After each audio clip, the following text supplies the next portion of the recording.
कहानी का नाम है जादुई तोता।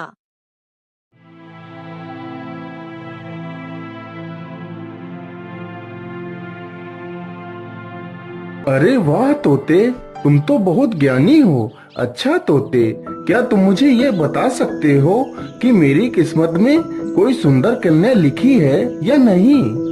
हाँ महाराज, आपके योग में एक बहुत ही सुंदर तथा गुणवान कन्या है। अच्छा, तो बताओ मेरे प्रिय तोते, वह कन्या कौन है और वह कहाँ रहती है? महाराज, मगध देश के राजा की लड़की चंद्रावती से ही आपका विवाह संपन्न होगा। चंद्रावती बहुत ही सुंदर तथा गुणवान है। तोते के मुंह से यह बात सुनते ही राजा खुश हो जाता है और अपने पुरोहित पंडित गरीब चंद को बुलाता है।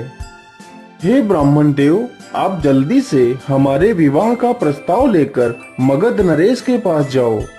आज्ञा मिलते ही पंडित गरीब चंद मगध देश के लिए निकल पड़ते हैं।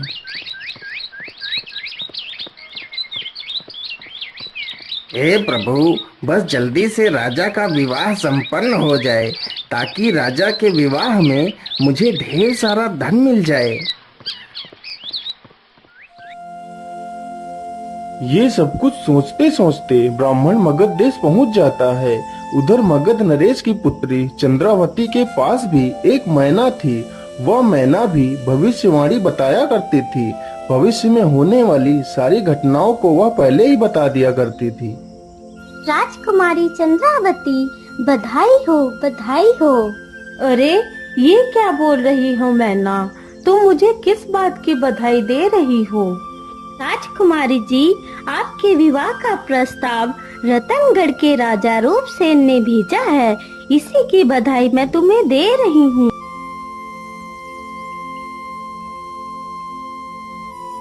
हे ब्राह्मण देव, मुझे तुम्हारे राजा का प्रस्ताव स्वीकार है। जाकर अपने राजा से कहो कि वह जल्दी से बारात लेकर आए। ब्राह्मण ये खुशखबरी राजा को सुनाता है। फिर राजा रूपसेन और चंद्रावती का विवाह हो जाता है। तो चंद्रावती उस मैना को भी अपने साथ ले आती है।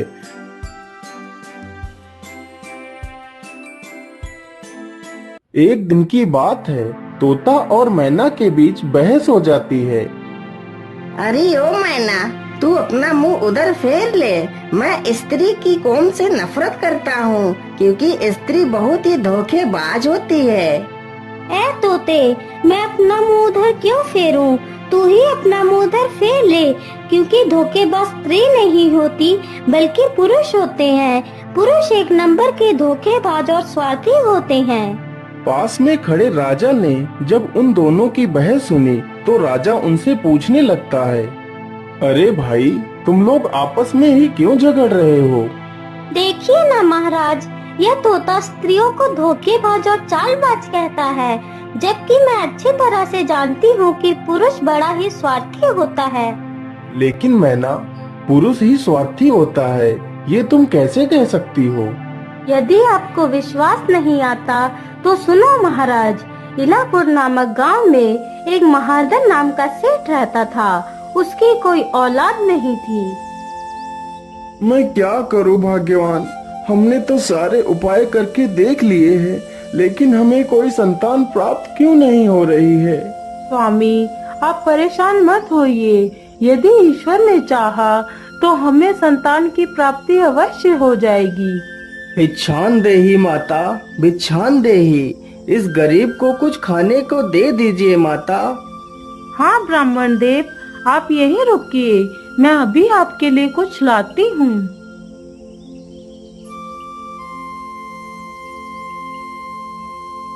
यह लीजिए ब्राह्मण देव। ईश्वर आपका कल्याण करे माता, आपकी सारी इच्छाएं पूर्ण हो। उस ब्राह्मण की दुआ उस सेठानी को लग जाती है। कुछ ही दिनों बाद उनके घर एक सुंदर सा पुत्र जन्म लेता है। धीरे धीरे वह पुत्र बड़ा हो रहा था।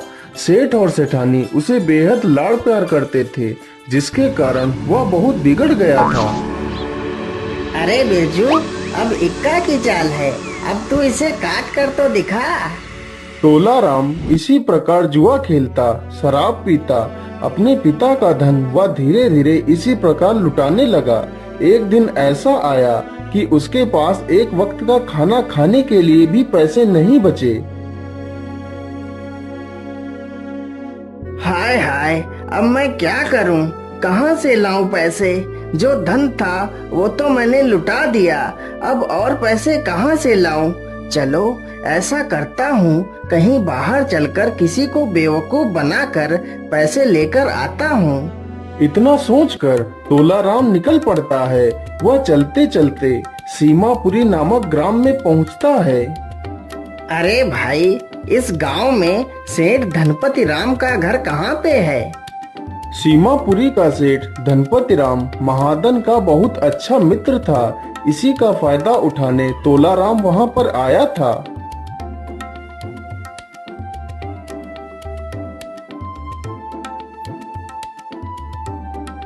अरे कोई है घर के अंदर? मुझे धनपति राम से मिलना है।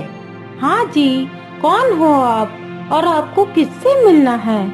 मेरा नाम तोलाराम है और मैं इलापुर के सेठ महादन का बेटा हूँ। मुझे आपके पिता से मिलना है। तोलाराम झूठ मूठ की एक मनगढ़ंत कहानी बनाकर धनपति राम को बेवकूफ बना देता है। अरे पुत्र, तुम किसी भी प्रकार की चिंता मत करो। जैसे तुम महादन के बेटे हो, वैसे ही मेरे भी बेटे हो। तुम्हें जब तक यहाँ रहना है रह सकते हो। यह तुम्हारा ही घर है। सेठ उस धोखेबाज की झूठी कहानी को सच समझकर उसे अपने घर में रख लेता है।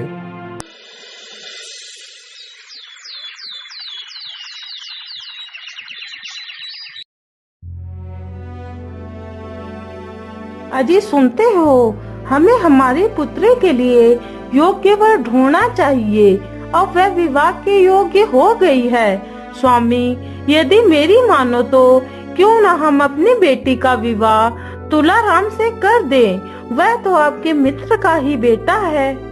हाँ हाँ, तुम ठीक कहती हो भाग्यवान। हमें इसके लिए एक बार तोलाराम से पूछ लेना चाहिए।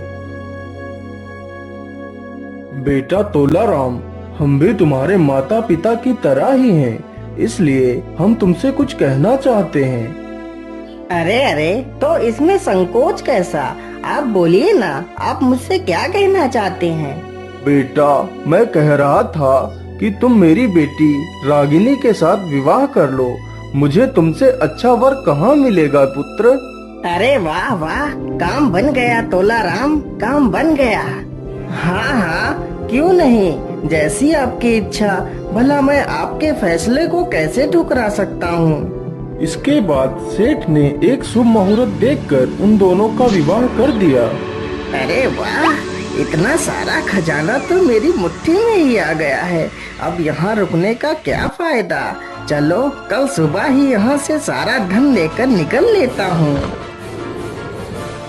पिताजी, अब मैं अपने घर वापस जाना चाहता हूँ। मुझे जाने की अनुमति दें। सेठ खुशी खुशी उन दोनों को वहाँ से विदा कर देता है। वह दोनों चलते चलते एक घने जंगल से गुजरते हैं।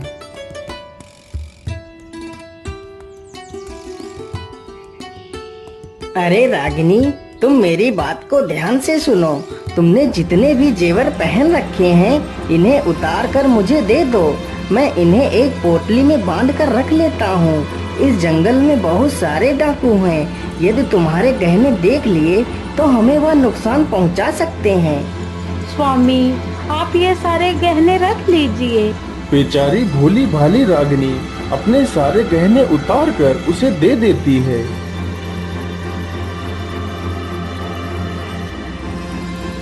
अच्छा सुनो रागिनी, चलो अब इस कुएं के पास चलकर थोड़ा सा पानी पी लेते हैं, फिर आगे का सफर तय करेंगे।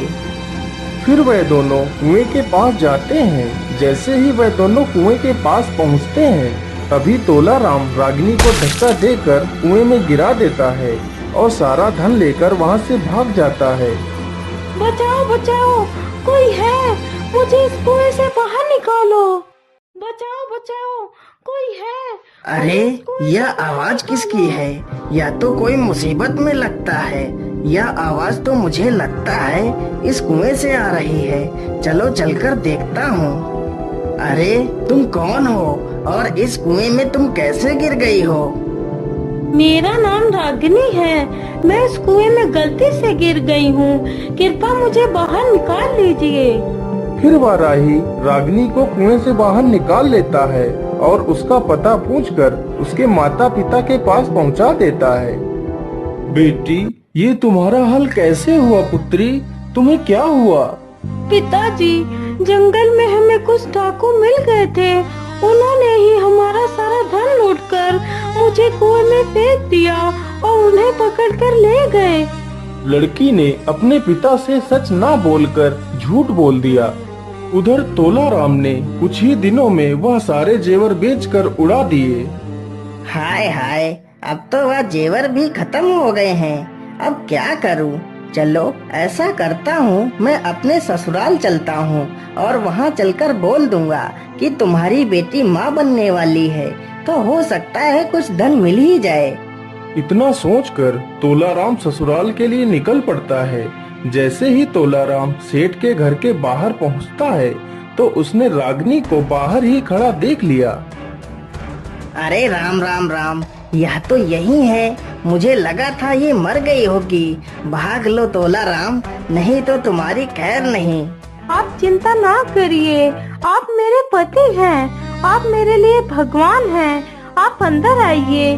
मैंने अपने माता पिता को कह दिया था कि मुझे कुएं में डाकुओं ने गिरा दिया था और मेरा सारा धन लेकर भाग गए थे। इतना सुनते ही तोलाराम चौड़ा हो जाता है।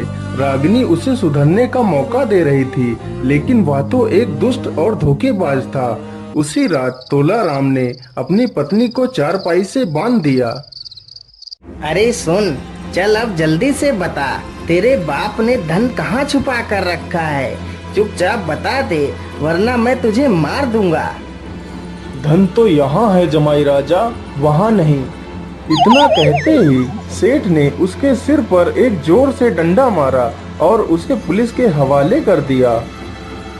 तो सुनो राजा, उस बेचारी ने तो उसके साथ इतनी वफादारी की, फिर भी वह कदम कदम पर उसे धोखा देता रहा।